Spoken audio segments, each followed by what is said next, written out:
আসসালামু আলাইকুম ওরহমতুল্লাহ। বাপ্পি আইটি স্কুলের পক্ষ থেকে আপনাদের সকলকে জানাই স্বাগতম।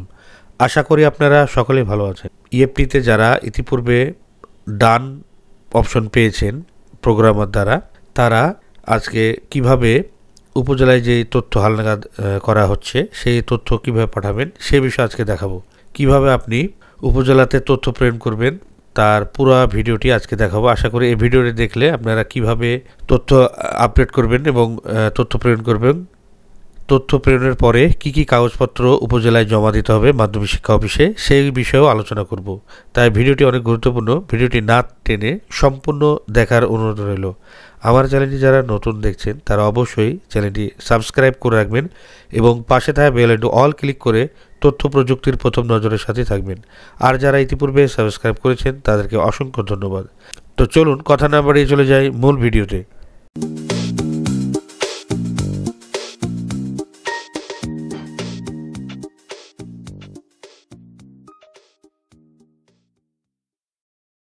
এখানে আরেকটি কথা বলে রাখি, এখানে নতুন এমপিও আবেদন করার পরে যারা প্রোগ্রামার দ্বারা অ্যাপ্রুভ হয়েছেন মানে ডান বাটন পেয়েছেন তারাই একমাত্র এই উপজেলায় তথ্য প্রেরণের কাজ করতে পারবেন, ইএফটির কাজগুলো। যারা ডান বাটন পাননি মানে ডান অপশনটা পান নাই তারা এই উপজেলায় তথ্য প্রেরণ করতে পারবেন না, কারণ তাদের ইন্ডেক্স নাম্বার বা পিডিএস নাম্বার এখনও হয়নি। আর আরেকটি কথা বলে রাখি, যদি আপনারা ডান করার পরেও ইন্ডেক্স নাম্বার যদি না পেয়ে থাকেন তাও সমস্যা নেই, আবেদন করতে পারবেন, তথ্য হালনাগাদ করতে পারবেন। আর যদি পিডিএস শুধু থাকে সেই পিডিএস দিয়েও কিন্তু আপনারা তথ্য প্রেরণ করতে পারবেন উপজেলার মাধ্যমিক শিক্ষা অফিসারের কাছে। প্রথমে আপনারা ইএমআইএস এর ওয়েবসাইটে ঢুকে আপনার ইউজার এবং পাসওয়ার্ড দিয়ে লগ ইন করবেন। লগ ইন করার পরে তারপরে দেখুন ইএফটি ডাটা আপডেট এই অপশানে ক্লিক করবেন। ক্লিক করলেই এই তালিকাটা চলে আসবে। পূর্বে যেভাবে তালিকা ছিল, পূর্বে আমার ভিডিও আছে, আপনারা চাইলে আই বাটনে দেওয়া থাকবে, দেখে নেবেন। তারপরে দেখুন এখানে সিরিয়ালে আপনাদের যেই নতুন যে শিক্ষক রয়েছে তাদের নাম লিস্টে চলে আসবে। এখানে আপনার ইন্ডেক্স নাম্বারও চলে আসতে পারে, দেখবেন অনেকের ইন্ডেক্স নাম্বার চলে এসছে। তো যাই হোক, এখানে ক্লিক করার পরে পেন্সিল আইকন বা সম্পাদনা বাটন আছে, এখানে ক্লিক করবেন। ক্লিক করলেই এরকম পপ আপ আইকন আসবে। প্রথমে আপনারা এখানে অপশনে দিবেন কর্মরত, যদি না থাকে তাহলে কর্মরত দেওয়ার পরে আপডেটে ক্লিক করবেন। আপডেটে ক্লিক করার পরে ফর্মটা আছে এ পূরণ করতে হবে। তো এখানে সব তথ্য অলরেডি দেওয়া আছে, শুধু অ্যারো চিহ্ন ক্লিক করে একটার পর একটা বসিয়ে দিতে হবে। যদি কোনো ভুলভ্রান্তি থাকে সেক্ষেত্রে কারেকশন করতে হবে, আর যদি ভুলভ্রান্তি না থাকে তাহলে যা আছে তাই থাকবে। মোবাইল নাম্বার, ইমেল নাম্বার, লিঙ্গ, ধর্ম, পদবি, বিষয়, ব্যাংকের নাম, বর্তমান পে কোড, সঠিক মূল বেতন এবং শিক্ষক কর্মীর নিজ জেলা। এর নিজ জেলার বিষয়ে আপনারা অবশ্যই এনআইডিতে যেই জেলা থাকবে সেই জেলা দিবেন। আর আরেকটি বিষয় হলো যে এগুলো তথ্য স্পেস যদি কোনো থাকে বা ডট থাকে সেক্ষেত্রে আপনার স্পেসটা ডবল জানি না হয়, সেই ক্ষেত্রে খেয়াল রাখবেন। আর ব্যাংকের যেই নাম দেওয়া আছে সেখানে ডটটা উঠে ফেলে খালি স্পেস দিতে হবে। শুধুমাত্র ব্যাংকের অ্যাকাউন্ট নাম্বারের ক্ষেত্রে, নামের ক্ষেত্রে ডট উঠিয়ে দিতে হবে, খালি স্পেস দিয়ে নাম দিতে হবে। আর আরেকটি কথা এখানে মাথায় রাখবেন, এখানে অ্যাকাউন্ট নাম্বার যেই নাম আছে সেই নাম যেন হুবহু হয় সেইভাবে দেখবেন। এবং প্রত্যেকটা স্পেসে এখানে ডট দেওয়া যাবে না। সব কিছু কমপ্লিট হয়ে যাওয়ার পরে আবার নতুনভাবে চেক দিবেন। চেক দেওয়ার পরে কমপ্লিট হলে শতভাগ নিশ্চিত হওয়ার পরে আপডেট বাটনে ক্লিক করবেন। সাকসেসফুলি আপডেট এখানে হয়ে গেল। এখন আপনারা এই যে দেখুন কর্মরত অবস্থায় আছে, আইবিএস প্লাস প্লাসে যায় নাই। তারপরে উপরে গিয়ে একটু আপডেট বাটনে ক্লিক করবেন। আপডেট বাটনে ক্লিক করার পরে নিচে এসে যে কয়েকজন শিক্ষকের তথ্য আপডেট করলেন সেগুলোর এই পিডিএফ আইকন বাটন আছে, ওখানে ক্লিক করলেই অটোমেটিকলি তার পার্সোনালি তালিকাটা চলে আসবে। সেই তালিকাটা আপনার ডাউনলোড করবেন, তারপর প্রিন্ট করবেন। এভাবে একজন একজন করে, যদি দুইজন থাকে দুইজনের করবেন, তিনজন থাকলে তিনজনের করবেন, যদি পাঁচজন থাকে পাঁচজনের করবেন। করার পরে পরবর্তী কার্যক্রমের জন্য প্রেরণ করুন এই অপশনে ক্লিক করবেন। ক্লিক করার সাথে সাথেই আরেকটি পপ আপ আইকন চলে আসবে। এখানে তথ্য যাচাইয়ের জন্য পরবর্তী ধাপে প্রেরণ করুন। এখানে আমি এই মর্মে ঘোষণা করতেছি যে প্রেরিত সকল তথ্য সঠিক, ভুল বা অসত্য তথ্যের জন্য প্রতিষ্ঠান প্রধান হিসেবে আমি দায়ী থাকব। এই বক্স আইকন আছে, বক্স আইকনে ক্লিক করতে হবে। ক্লিক করার পরে নিশ্চিত করুন, এই নিশ্চিত করুন বাটনে ক্লিক করতে হবে। নিচে দেখুন সাকসেসফুলি সাবমিটেড, তার মানে এই তথ্যটা আপনার উপজেলা প্রেরণ করা হয়ে গেল। তারপর এখানে জনবলের তালিকায় অনলাইন কপি ডাউনলোড করুন, এখানে ক্লিক করে এই পাতাটা ডাউনলোড করে নেবেন।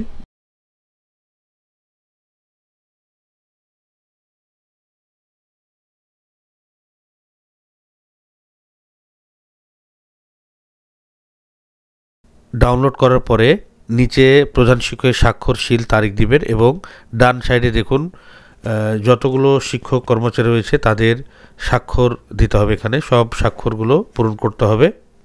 সবগুলো ফটোকপি করে শিক্ষকের সিগনেচার ও তারিখ এবং প্রধান শিক্ষকের তারিখ সিগনেচার শিল সহ মোট 3 কপি করবেন। 2 কপি উপজেলা মাধ্যমিক শিক্ষা অফিসে প্রেরণ করবেন আর 1 কপি অফিস কপি হিসাবে প্রতিষ্ঠানে সংগ্রহ করে রাখবেন। উপজেলা মাধ্যমিক শিক্ষা অফিসে কী কী ডকুমেন্ট দাখিল করবেন সে বিষয়ে এখানে দেওয়া আছে, আপনারা একটু দেখে নেবেন। এখানে দেখুন হার্ড কপি ডকুমেন্ট দাখিল সংক্রান্ত প্রতিষ্ঠান প্রধানগণ নিয়ে উল্লেখিত হার্ড কপি ডকুমেন্ট উপজেলা থানা শিক্ষা কর্মকর্তা স্কুলের ক্ষেত্রে বা আঞ্চলিক পরিচালক কলেজের ক্ষেত্রে এর কার্যালয়ে জমা দিবেন। যদি স্কুলের হয় তাহলে মাধ্যমিক শিক্ষা অফিস উপজেলা বা থানা শিক্ষা কর্মকর্তা দিবেন, আর যদি কলেজ হয় সেক্ষেত্রে আঞ্চলিক পরিচালক কলেজ ক্ষেত্রে দিতে হবে। তো কী কী দিতে হবে সেগুলো দেখুন। প্রতিষ্ঠানের সর্বশেষ এমপিও কপি, অনলাইন থেকে ডাউনলোডকৃত প্রতিষ্ঠানের রিপোর্ট কর্মরত সকল শিক্ষক কর্মচারীর স্বাক্ষরসহ, যেটা কিছুক্ষণ আগে আমি দেখালাম, ওটা ডাউনলোড করে ডান সাইডে স্বাক্ষরগুলো করে সকল শিক্ষক কর্মচারীর, তারপরে প্রধান শিক্ষকের স্বাক্ষর তারিখ এবং সিল দিতে হবে। তারপরে অনলাইন থেকে ডাউনলোডকৃত প্রত্যেক শিক্ষক কর্মচারীর পৃথক পৃথক রিপোর্ট সংশ্লিষ্ট শিক্ষক কর্মচারীর স্বাক্ষরসহ। এখানে যেটা আমি পার্সোনালি যেই লিস্টটা দেখালাম যে এটা পার্সোনালি প্রিন্ট করা হলো, প্রত্যেকটা শিক্ষকের আলাদা আলাদা করে প্রিন্ট কপি বের করে শিক্ষকের সিগনেচার এবং তারিখ দিয়ে আলাদা আলাদা করে সংগ্রহ করতে হবে এবং তাদের স্বাক্ষর তো অবশ্যই থাকা লাগবে। তারপরে শিক্ষক কর্মচারী জাতীয় পরিচয়পত্র এনআইডি এর ফটোকপি শিক্ষা প্রতিষ্ঠান কর্তৃক সত্যায়িত। এখানে যেই শিক্ষক নিয়োগপ্রাপ্ত হয়েছে নতুন, তাদের যে এনআইডি ফটোকপি প্রিন্ট করার পরে প্রধান শিক্ষক দ্বারা সত্যায়িত করে নিতে হবে। তারপর প্রত্যেক শিক্ষক কর্মচারী ব্যাংক চেকের পাতার ফটোকপি প্রতিষ্ঠান প্রধান কর্তৃক সত্যায়িত। এখানে আপনারা যে ব্যাংকে অ্যাকাউন্টে টাকা পাবেন, যে অ্যাকাউন্ট নাম্বারটা দিয়েছেন সেই অ্যাকাউন্টের যেই অ্যাকাউন্ট চেক বই আছে সেই চেক বইয়ের প্রথম পাতা ফটোকপি করে এবং প্রধান শিক্ষকের সত্যায়িত করে অ্যাটাচ করতে হবে। যদি কোনো কারণে চেক বই না পেয়ে থাকেন সেক্ষেত্রে আপনারা যেই সর্বশেষ টাকা জমা যে রসিদ দিয়েছেন, ব্যাংকে যে সর্বশেষ টাকা জমা দিয়েছেন তার রসিদের ফটোকপি দিলেও চলবে। যদি পারেন ব্যাংক অ্যাকাউন্টের পাস বই মানে যেটা চেক বই, সেই চেক বইটা দেওয়ার চেষ্টা করবেন। যদি না থাকে সেক্ষেত্রে আপনারা অবশ্যই সর্বশেষ রসিদের ফটোকপি করে প্রধান শিক্ষকের দ্বারা সত্যায়িত করে বাকি কাজগুলো সমাধান করবেন। এখানে অবশ্যই আপনারা 3 সেট করবেন, তাহলে 2 সেট যদি ওখানে নেয় তাহলে 2 সেট দিবেন, যদি 1 সেট নেয় তাহলে 1 সেট দিবেন। তো আমি সাজেস্ট করব 3 কপি, কারণ অনেক সময় 2 সেট করে নিতে বলে যে আপনারা 2 সেট আমাদেরকে জমা দেন।